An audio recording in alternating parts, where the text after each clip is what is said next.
Hey there mga my love spices! Thank you so much for always staying here with me in this channel, babe. So, bago natin simulan ang reading na to, no, meron pala tayong new channel, ang Doll Meme.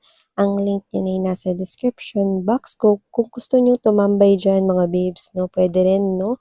At punta lang kayo dyan sa link na yan. Sa mga new subscribers, hi and hello everyone. By the way, my name is Yan. At sa returning subscribers, thank you so much po sa walang sawa ninyong suporta. So, wala tayong gender here, by lalaki, LGBT cross watchers, you can flip roles if you want, and at the end of the day, you have your free will.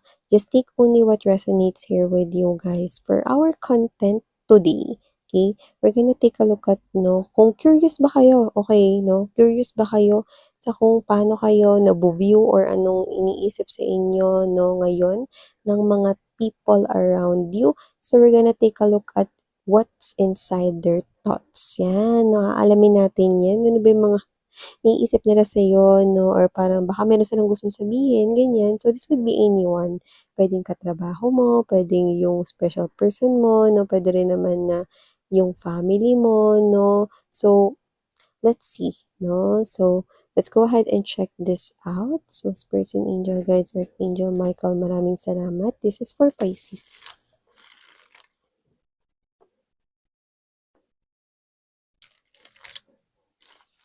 So, meron dito nag-iisip ng kasal, ha?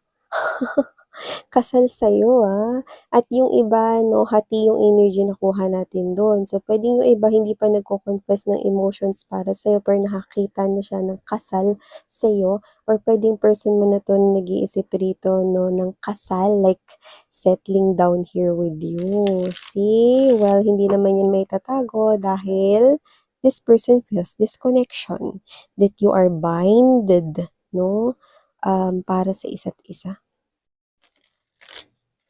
Spirits and angel guides, can you please show me what are inside this person's thoughts and feelings for Pisces?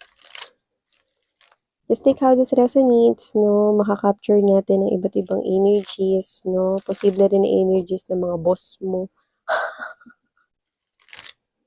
Or, pwede mga kapitbahay mo. Yan. So, let's go ahead and check this out. Ilatag naman na natin lahat. Pisces. We're gonna get this one. We have here this. 7 of Wands, Page of Swords, Ace of Swords, Hermit, World card right here, and the Ten of Cups. See, sabi ko sa inyo may nag-isip talaga rito ng pamilya. Unahin na natin to. This message right here, someone here is thinking to confess.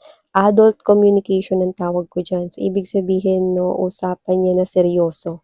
Adult communication, no, usapan, no, sa pagitan rito ng isang seryosong tao at sa isang person dito, no, na pwedeng gulat.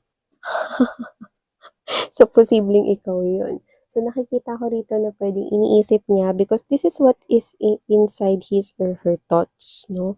A confession of creating this life, a family life here with you, na gusto kanya makasama rito sa kanyang habang buhay, bumuo kayo rito ng masayang pamilya with children right here, yung iba gusto ng basketball team right here.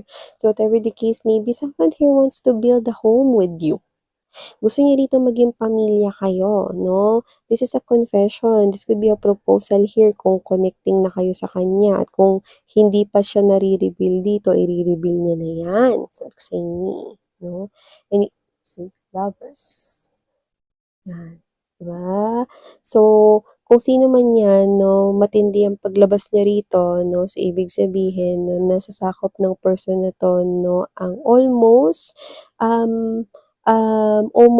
lampas, no, sa half, no, ng kanya ritong brain, this person here is thinking about you. You know, because this person here is seeing future with you guys.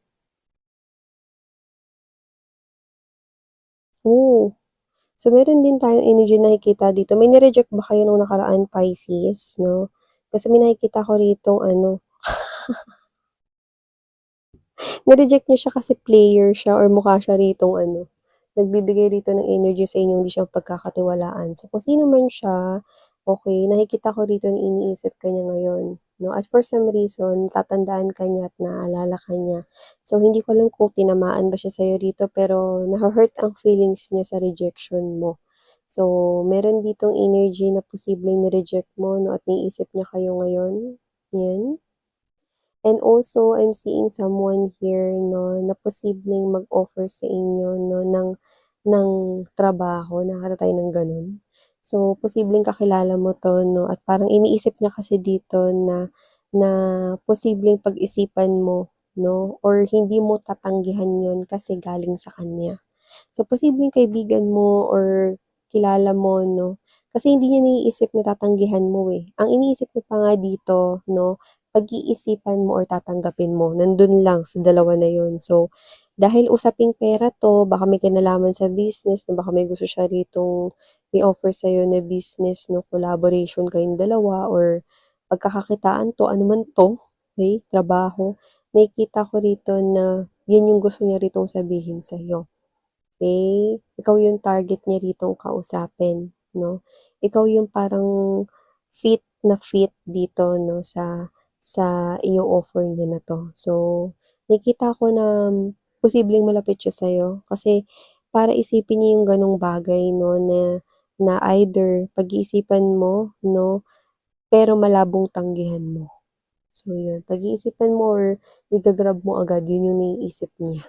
So, others of energies na nakukuha ko rito 'no, pagdating daw sa mga, past experiences or mga parang mga nakaraan na nangyari sa'yo, meron ditong energy na nare-recognize na hindi ka pa nakaka-move on totally doon or hindi pa completely na magaling ka from that 'no. So, puwedeng close friend mo 'to na alam yung nangyari sa life mo or baka family member 'no, na hindi pa okey si Pisces pag-usapan yung bagay na yun, gano'n.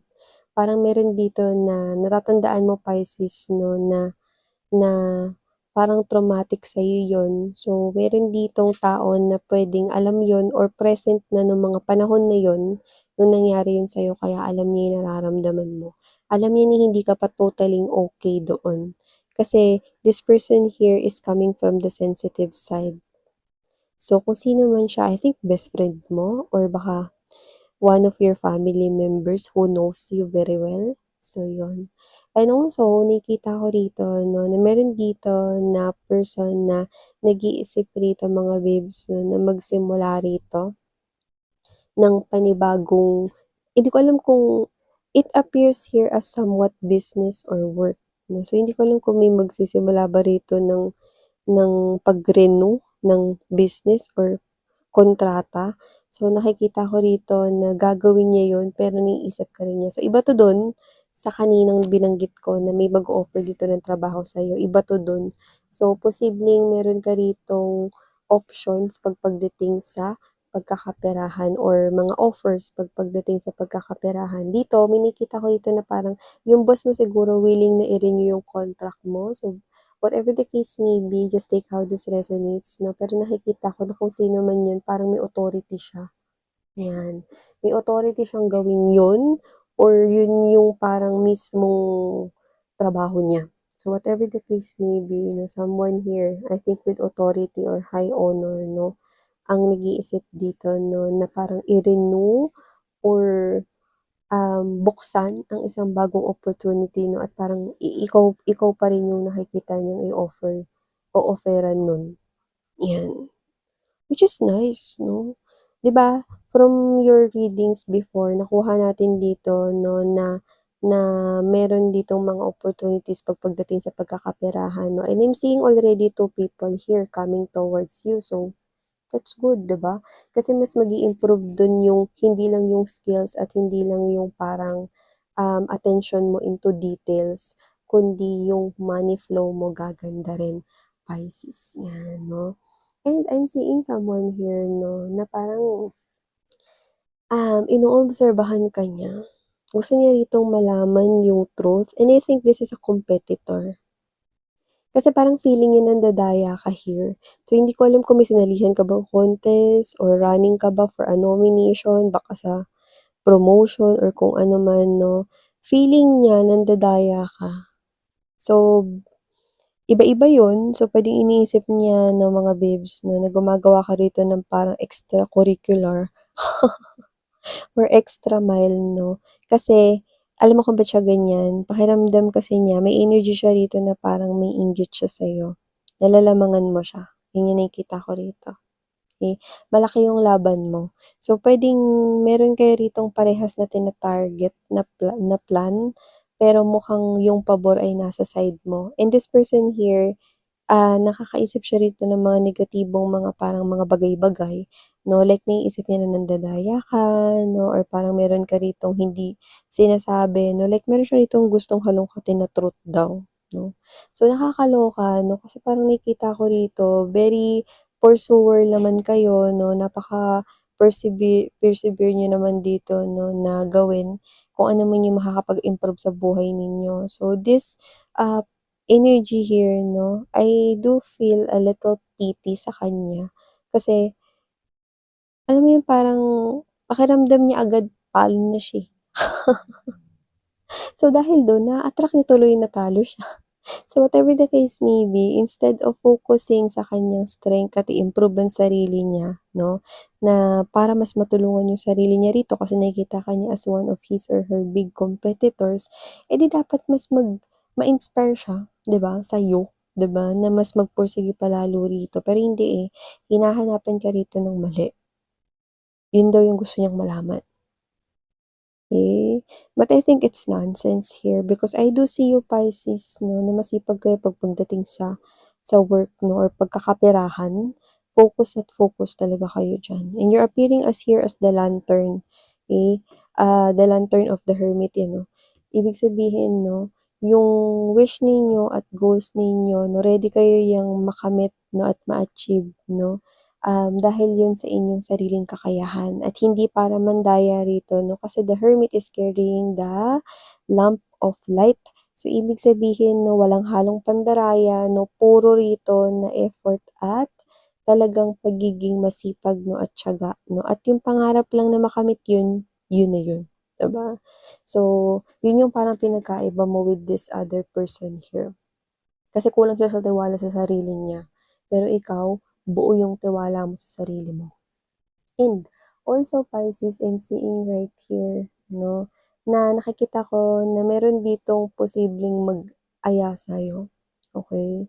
So, parang gusto ka niyang ayain dito pero nakukuha ko na parang friendship vibes yun. So, hindi ko alam kung isasali ka ba niya sa isang membership club kung saan naka-join din siya or basta may gano'n. Parang gusto ka niya ritong i-join 'no. So, huwag kayong mag-alala kasi hindi ko naman nakukuha na meron ditong hazing or isa itong fraternity. Kasi nakikita ko rito parang gusto ka niya ritong i-join 'no. So, it could be a close friend, basta friendship vibe 'no. Wala naman dito akong naamoy na may mali siya yun sa kanya. So, maaaring makakuha ka ng communication 'no, coming from that person here kasi, like it could be an invitation na "Ay, sama ka sa'kin this weekend, magsa-sign up kasi ako dun sa ano, eh." 'Yan. 'Pag narinig mo yung sign up at nabasa mo yung sign up sa text niya, yun na yun, 'no? So, hindi mo naman kailangan maging open-minded dito kasi hindi ka naman niya dadalhin dito sa networking, wag kang mag-alala. Pero nakikita ko na, dahil gusto ka niya ritong kasama 'no, gusto ka rin niya ritong jomoin, 'yan. So, hindi ko alam kung sports club membership ba ito or what 'no, kasi, meron ditong parang regularly or parang hindi lang ito isang beses na mangyayari like dadalas or parang masasama ito sa iyong routine, okey? So, hindi ko alam kung yoga class ba 'to or whatever or sa gym pala kayo magsa-sign up, 'yan, see? Parang handa ka.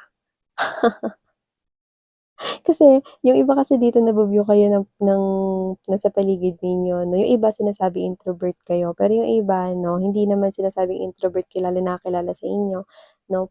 Posibleng gusto niyo lang yung parang energy na happy naman kayo kahit alone kayo diyan 'no, or parang, komportable naman kayo kahit mag-isa kayo 'no, like watching movies or spending time at home 'no. So, yung iba iniisip introvert kayo, iba naman iniisip na komportable ka sa gano'ng klase ng setup.